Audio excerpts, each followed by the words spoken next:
The 30 Years' War, 1618 to 1648. Hey everyone, welcome back to the channel. Today we are diving into one of the most complex and devastating conflicts in European history, the 30 Years' War. Lasting from 1618 to 1648, this war reshaped the political, religious, and social landscape of Europe. But what caused it? Who were the key players? And why did it last so long? Let us break it down. In 1555, the Peace of Augsburg had settled religious disputes in the Holy Roman Empire by enshrining the principle of cuius regio, eius religio, allowing a prince to determine the religion of his subjects.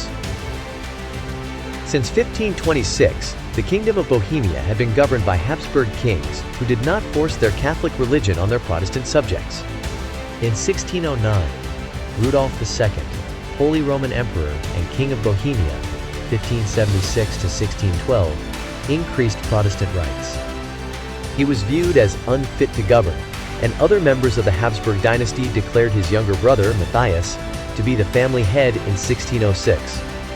Upon Rudolf's death, Matthias succeeded in the rule of Bohemia. Without heirs, Emperor Matthias tried to assure a transition during his lifetime by having his dynastic heir elected to the separate royal thrones of Bohemia and Hungary. Ferdinand II was a proponent of the Catholic Counter-Reformation. Some Protestant leaders of Bohemia feared they would lose the religious rights granted to them by Emperor Rudolf II in his Letter of Majesty, 1609. They preferred the Protestant Frederick V, Elector of the Palatinate. However, other Protestants supported the stance taken by the Catholics, and in 1617, the Bohemian Estates elected Ferdinand II to become the crown prince and, upon the death of Matthias, the next king of Bohemia. Protestant nobles, angered by restrictions on their religious freedoms and the appointment of Catholic officials, stormed the Bohemian chancellery in Prague Castle and threw two imperial governors, Jaroslav Borita of Martinice and Vilém Slavata of Chlum, and their secretary, Philippe Fabricius, out of a high window. The three officials survived the fall, landing on a pile of manure. After this incident, the Protestant estates and Catholic Habsburgs started gathering allies for war.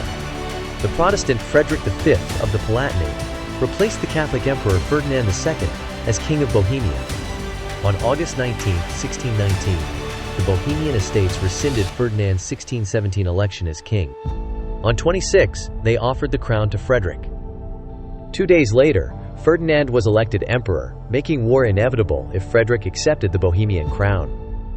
On October 8, 1619, Emperor Ferdinand II and Duke Maximilian of Bavaria signed the Treaty of Munich. Ferdinand transferred the Palatinate's electoral vote to Bavaria and allowed Maximilian to annex the Upper Palatinate. On November 8, 1620, an army of 21,000 Bohemians and mercenaries under Christian of Anhalt was defeated by 23,000 men of the armies of Ferdinand II, led by Charles Bonaventure de Longueval, Count of Bucquoy, and the German Catholic League, led by Johann Cercles, at Biela Hora, White Mountain, near Prague. This was a serious blow to Protestant ambitions in the region. As the rebellion collapsed, the widespread confiscation of property and suppression of the Bohemian nobility ensured the country would return to the Catholic side. Prague endured weeks of looting after the battle.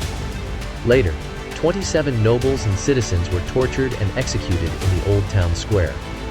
Executioners impaled 12 of their heads on iron hooks and hung them from the bridge tower as a warning. Protestants warred with the Catholic League until they were defeated at the Battle of Stadtlohn on August 6, 1623. The Danish king Christian IV, fearing recent Catholic successes, had threatened his sovereignty as a Protestant nation, led troops against Ferdinand in 1625. On April 25, 1626, a war occurred between Danish Protestants and the Imperial German Catholic forces on the Elbe River outside Dessau. The Catholics were victorious. On August 27, 1626, a Catholic army, led by Johann Cercles, defeated Danish-German forces south of Salzgitter, in Lower Saxony. In 1628, the Catholic Imperial Army defeated Danish forces near Wolgast, Germany. On March 6, 1629, Ferdinand passed an Edict of Restitution, which required all lands taken from the Catholic Church after 1555 to be returned. The Swedish intervention in the 30 Years' War took place between 1630 and 1635. In September 1631, a Swedish-Saxon army defeated an Imperial Catholic League army near Breitenfeld. On November 16, 1632, a ferocious war occurred near Lutzen between Swedish forces and a Catholic Imperial army. Over 10,000 soldiers were killed, including the Swedish king Gustavus Adolphus. On September 5 and 6, 1634, an Imperial Spanish army inflicted a crushing defeat on the Swedish-German forces. On May 30, 1635, the Peace of Prague had ended Saxony's support for the anti-imperial coalition led by Sweden. The Emperor's army and the armies of the German states became a single army of the Holy Roman Empire. France, though Roman Catholic, declared war on Spain and the Holy Roman Empire. Sweden conquered half of the imperial kingdoms, making it the continental leader of Protestantism, until the Swedish Empire ended in 1721. On October 4, 1636, a Swedish army fought an Imperial Saxon army near Wittstock in northern Germany. Over 5,000 soldiers were killed. On November 2, 1642, a Swedish army defeated an Imperial army at Breitenfeld, northeast of Leipzig in Germany. Over 10,000 soldiers were killed and wounded. On May 17, 1648, Bavarian imperial forces and a Franco-Swedish army clashed at the Battle of Zusmarshausen. Over 2,000 soldiers were killed. The Battle of Prague, which happened between July 25 and November 1, 1648, became the last action of the 30 Years' War.